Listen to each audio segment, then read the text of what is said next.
لله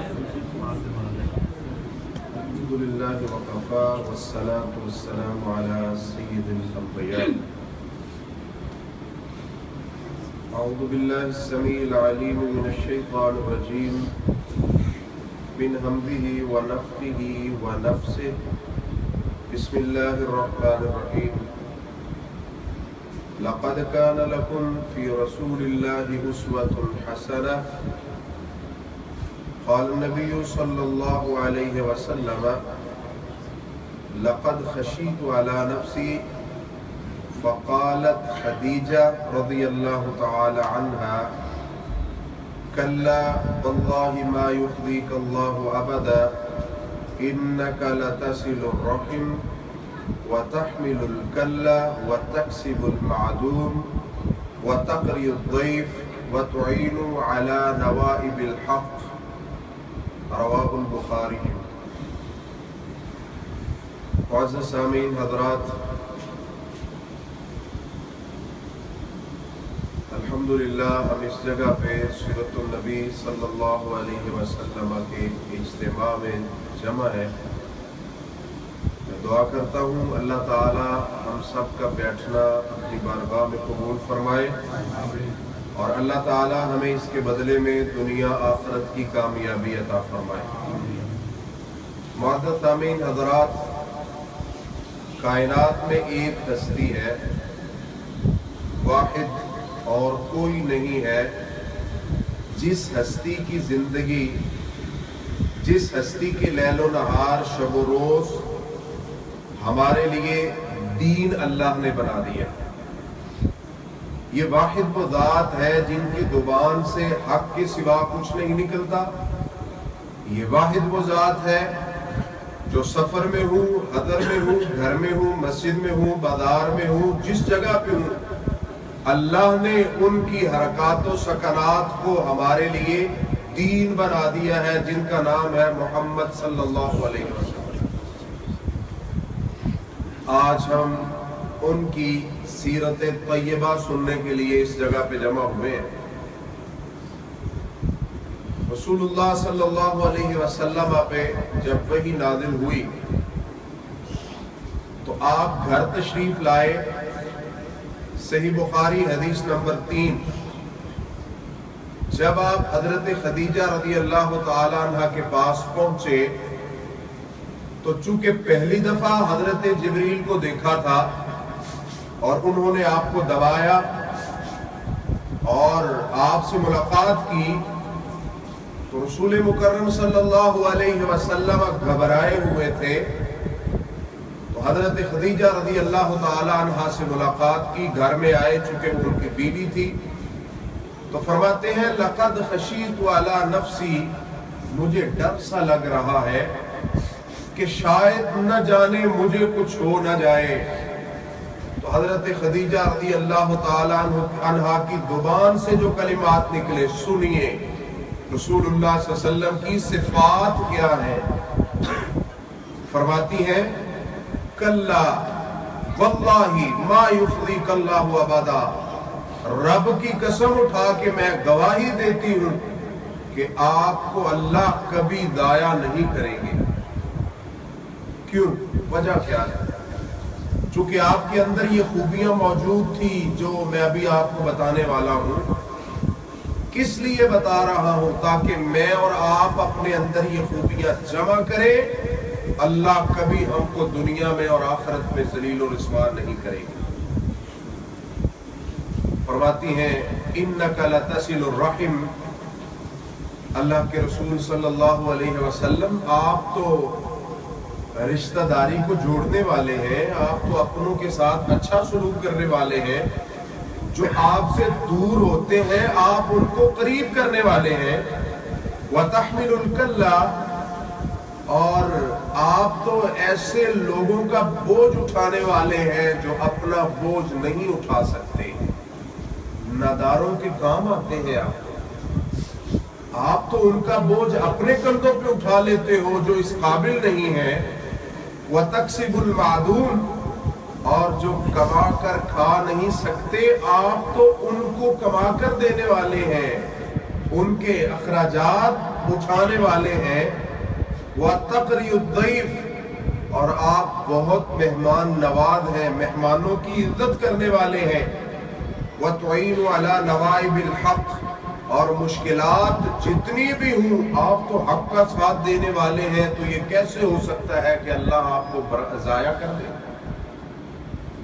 میرے معزز سامعین، آپ کی سنت ہے رشتہ داری کو جوڑنا، غریبوں کا بوجھ اٹھانا، ناداروں کو کچھ دے دینا، اور مہمان کی عزت کرنا، اور مشکل حالات میں بھی حق بات کا ساتھ دینا۔ یہ رسول اللہ صلی اللہ علیہ وسلم کے اوصاف میں سے آپ کی یہ صفت ہے۔ کیا ہم حق بات کا ساتھ دیتے ہیں؟ قرآن میں اللہ فرماتے ہیں کونوا مع الصادقین، جو حق پر ہیں، جو سچ ہیں، سچ والے ہیں، ان کے ساتھ ہو جاؤ۔ یہ حق کا ساتھ نہیں ہے کہ دنیا کے اندر دنیا کی جاہ و جلال اور عزت لینے کے لیے بندہ در بدر دھکے کھاتا ہے کہ مجھے عزت مل جائے، اور ہر کسی کو حق پہ سمجھتا ہے۔ یہ نہیں ہو سکتا۔ حق پہ محمد رسول اللہ صلی اللہ علیہ وسلم ہے، اور قرآن و حدیث ہے، آپ کی شریعت ہے۔ اللہ اکبر۔ نبی مکرم صلی اللہ علیہ وسلم کو حضرت خدیجہ رضی اللہ تعالیٰ عنہ نے حوصلہ دیا۔ اللہ کے رسول صلی اللہ علیہ وسلم فرماتے ہیں، صحیح بخاری حدیث نمبر 4، عن جابر رضی اللہ تعالیٰ عنہ قال النبی صلی اللہ علیہ وسلم بین انا امشی اذ سمعت صوتا من السماء فرفعت بصری فاذا الملك الذي جاءني بحراء جالس على كرسي بين السماء والارض فرعبت منه فرجعت فقلت زملوني زملوني فانزل الله تبارك وتعالى يا ايها المدثر قم فانذر وربك فكبر وثيابك فطهر والرجز فاهجر۔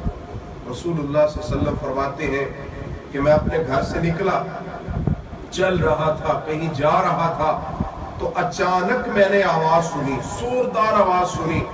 میں نے آسمان کی طرف اپنا سر اٹھایا تو میں نے دیکھا وہ فرشتہ جو غار حرا میں مجھے ملا تھا، غار حرا میں میرے پاس آیا تھا، وہ ایک کرسی پہ بیٹھا ہوا ہے، اور اس کی جسامت زمین و آسمان کے درمیان ہے، اتنا بڑا ہے۔ رسول اللہ صلی اللہ علیہ وسلم فرماتے ہیں فرعبت، میں گھبرا گیا، پریشان ہو گیا۔ تو رسول مکرم صلی اللہ علیہ وسلم فرماتے ہیں فرجعت، میں اپنے گھر واپس آیا، فقلت زملونی زملونی، میں نے خدیجہ رضی اللہ تعالیٰ عنہ سے کہا کہ میرے اوپر کمبل دیجئے، مجھے عجیب سا لگ رہا ہے، نہ جانے میرے ساتھ کیا ہونے والا ہے۔ رسول اللہ صلی اللہ علیہ وسلم اپنے اوپر کمبل اوڑھ کر آرام فرما رہے ہیں، تو آسمان سے اللہ نے قرآن اتارا، یا ایھا المدثر قم فانذر، اے کمبل اوڑھنے والے، آج کے بعد سونے کے دن ختم ہو چکے ہیں، آپ کو میں نے ایک مشن دے کر کائنات میں بھیجا ہے۔ قم فانذر، اٹھئے، اپنا کمبل اتار دیجئے، اپنے بستر کو چھوڑ دیجئے۔ قم فانذر، اٹھئے، ان کو ڈرائیے جو اللہ کو بھول چکے ہیں، جو اپنے رب کو بھول چکے ہیں، جو اللہ کو چھوڑ کر غیر اللہ کو سجدہ کر رہے ہیں۔ قم فانذر، آپ کی یہ ذمہ داری ہے، آج کے بعد آپ نے ان کو ڈرانا ہے۔ اس کا مطلب یہ ہوا کہ محمد رسول اللہ صلی اللہ علیہ وسلم نے اپنا کمبل اتارا، اللہ کے پیغام کو سنا۔ اللہ تعالیٰ کیا فرما رہے ہیں؟ قم فانذر، اٹھئے، ان کو ڈرائیے، وَرَبَّكَ فَكَبِّرْ، اور آپ کا رب بہت بڑا ہے، بڑائی والا ہے۔ محمد صلی اللہ علیہ وسلم اٹھئے، کائنات میں اوروں کے چرچے ہیں، اللہ کے سوا اوروں کو پوج رہے ہیں، جو رب کی تعریف کی تھی وہ اوروں کی کر رہے ہیں۔ رب بڑا ہے، یہ لات اور منات اور عزا کو بڑا کہہ رہے ہیں۔ فکبر، اپنے رب کی بڑائی بیان کیجئے۔ والرجز فاہجر ولا تمنن تستکثر ولربک فاصبر، اپنے آپ کو پاک کیجئے، اپنی طہارت کیجئے۔ اس کا مطلب یہ نہیں ہے کہ پہلے پاک نہیں تھے، اصل میں اللہ اثر نو محمد رسول اللہ صلی اللہ علیہ وسلم کو ان کے لیے تیار فرما رہے ہیں۔ اللہ فرماتے ہیں کہ حق بات کے لیے آپ نکل رہے ہیں، اگر آپ کو کسی پریشانی کا سامنا ہوا وَلِرَبِّكَ فَاصْبِرْ، تو اپنے رب کے لیے صبر کرنا۔ آپ دنیا سے جا رہے ہیں، آپ کے جانے کے بعد قرآن میں اللہ فرماتے ہیں كُنْتُمْ خَيْرَ أُمَّةٍ أُخْرِجَتْ لِلنَّاسِ تَأْمُرُونَ بِالْمَعْرُوفِ وَتَنْهَوْنَ عَنِ الْمُنكَرِ۔ تو پھر میں یہ حق رکھتا ہوں کہنے کا کہ جو میرے بھائی سوئے ہوئے ہیں کمبل اوڑھ کر، جو میرے بھائی بھول چکے ہیں، اس امت کو دعوت نہیں دے رہے، امت شرک میں ڈوبی ہوئی ہے، بے نماز ہے، جھوٹ کے پلندے گھڑنے والے ہیں، یہ امت والے اللہ کی عبادت کو بھول چکے ہیں، حلال چھوڑ دیا ہے انہوں نے، جھوٹ کے اوپر چل رہے ہیں، اللہ اور اس کے رسول کے حقوق کو ادا نہیں کر رہے، تو پھر ہم اٹھیے، ہمیں اٹھنا چاہیے۔ رسول مکرم صلی اللہ علیہ وسلم کے جانے کے بعد یہ ہماری ذمہ داری ہے، قطعاً کوئی بندہ سو نہیں سکتا۔ سونے کا مطلب یہ ہے کہ جیسے وہ کاروبار کرتا ہے، ساتھ ساتھ وہ امت محمدیہ کو دین حنیف کی طرف دعوت دے تاکہ وہ برائی کو چھوڑ کر اچھائی پہ لگ جائے۔ اس کے بعد محمد رسول اللہ صلی اللہ علیہ وسلم نکلے، آپ نے اعلان کیا، لوگوں کو ڈرایا اللہ ذوالجلال سے اور رب کی طرف بلایا۔ صحیح بخاری حدیث نمبر 3660 ہے، ان عمار رضی اللہ تعالی عنہ، رأیت رسول اللہ صلی اللہ علیہ وسلم وما معه الا 5 عابد وامرأتان وابو بکر۔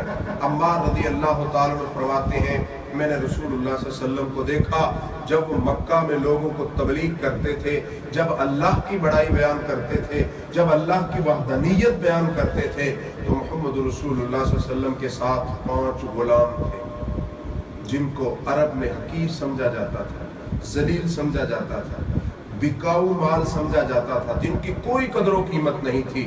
وامرأتان، اور 2 عورتیں تھیں، سمیہ اور خدیجہ رضی اللہ تعالیٰ عنہما، اور حضرت ابو بکر رضی اللہ تعالیٰ عنہ، حضرت علی المرتضیٰ رضی اللہ تعالیٰ عنہ، حضرت عمار، حضرت بلال، حضرت زید رضی اللہ تعالیٰ عنہ، حضرت مقداد رضی اللہ تعالیٰ عنہ، یہ محمد رسول اللہ صلی اللہ علیہ وسلم کے ساتھ ہیں، اور سارے کے سارے بیچارے غریب سے، غلام سے، سوائے حضرت ابو بکر رضی اللہ تعالیٰ عنہ کے، حضرت خدیجہ رضی اللہ تعالیٰ عنہ کے، محمد رسول اللہ صلی اللہ علیہ وسلم پہ پھر اللہ نے وحی اتاری۔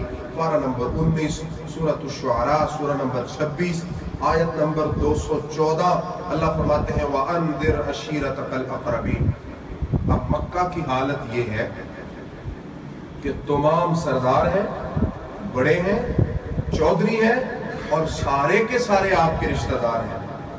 تو اللہ نے کیا پیغام دیا؟ انذر عشیرتک الاقربین، اے محمد صلی اللہ علیہ وسلم سب سے پہلے کن کو ڈرائیے؟ اپنے رشتہ داروں کو، اپنے گھر والوں کو، اپنے خاندان والوں کو، اپنے قبیلہ اور کنبہ والوں کو، چونکہ سب سے پہلی دعوت جو بندے کی ہونی چاہیے، سب سے پہلی اصلاح وہ اپنوں کی ہوتی ہے، پھر اس کے بعد بندہ آگے لوگوں کی اصلاح کرتا ہے۔ کہیں یہ نہ ہو کہ وہ لوگوں کی اصلاح کے لیے نکلے تو وہ کہیں کہ اپنے گھر میں تو دیکھو تیری بیٹی بے پردہ ہے، تیرے بیٹے بے نماز ہے، تو ہمیں دعوت دیتا۔ انذر عشیرتک الاقربین، یہ بہت بڑا چیلنج تھا۔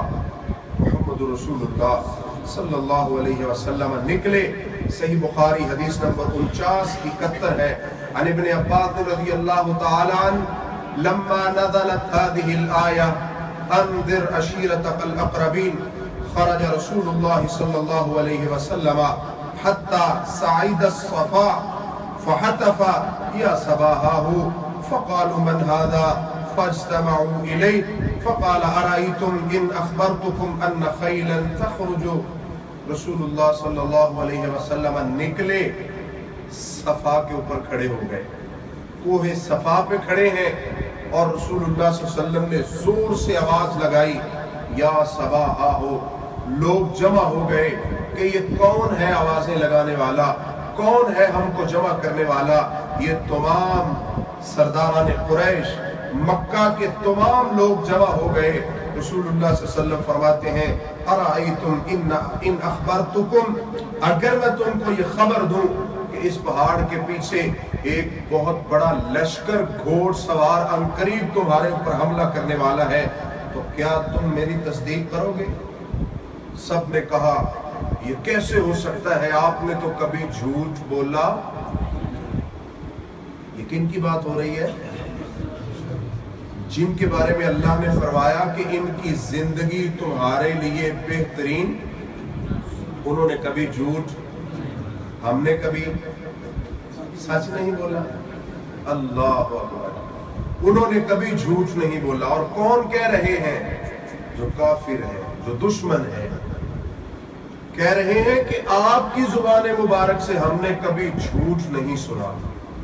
اچھا، اللہ کے رسول فرماتے ہیں لبثت فیکم عمرا کیف وجدتمونی، میں نے تمہارے اندر 40 سال گزارے ہیں، تو مجھے کیسا پایا ہے تم نے؟ انہوں نے کہا وجدتک صادقا، ہم نے آج تک آپ میں کوئی جھوٹ، کوئی برائی، کوئی دغا، کوئی ایسی چیز نہیں دیکھی۔ صاف شفاف زندگی ہے تمہارے نبی صلی اللہ علیہ وسلم کی۔ کیا یہ ہمارے لیے بہترین نمونہ نہیں ہے کہ ہم بھی اپنی زندگی کو ایسے اپنائیں، ہم بھی اپنی عادات کو ٹھیک کر لیں، اپنی حرکات و سکنات کو ٹھیک کر لیں؟ یہ بہت بڑا چیلنج ہے 40 سال کا۔ کون ہے دنیا میں جو ایک ماہ کا، ایک دن کا چیلنج کرے کسی کو؟ کوئی نہیں کر سکتا۔ یہ واحد وہی ذات ہے جس کا نام ہے محمد صلی اللہ علیہ وسلم۔ اتنا سچا مانتے ہو مجھے؟ کہنے لگے ہاں، آپ تو بہت سچے ہیں، آپ تو بہت صادق ہیں، بہت امین ہیں، سب کچھ ہے۔ رسول اللہ صلی اللہ علیہ وسلم فرماتے ہیں اچھا فَإِنِّي نَذِيرٌ لَكُمْ بَيْنَ يَدَيْ عَذَابٍ شَدِيدٍ، اگر میں اپنی ذات کے بارے میں نے کبھی تم سے جھوٹ نہیں کہا تو سنو، میں تمہیں اس عذاب کے بارے میں ڈرانے کے لیے آیا ہوں۔ کہیں یہ نہ ہو کہ موت کا فرشتہ آ جائے اور پھر تم پریشان ہو جاؤ، کہیں یہ نہ ہو کہ قبر میں جا کے پتہ چلے، حشر میں جا کے عذاب میں مبتلا ہو جاؤ۔ آؤ فَإِنِّي نَذِيرٌ لَكُمْ، میں تمہیں ڈرانے کے لیے آیا ہوں، میری بات سنو۔ رسول اللہ صلی اللہ علیہ وسلم فرماتے ہیں قولوا لا الہ الا اللہ تملک العرب والعجم، کہہ دو اللہ کے سوا کوئی معبود نہیں ہے۔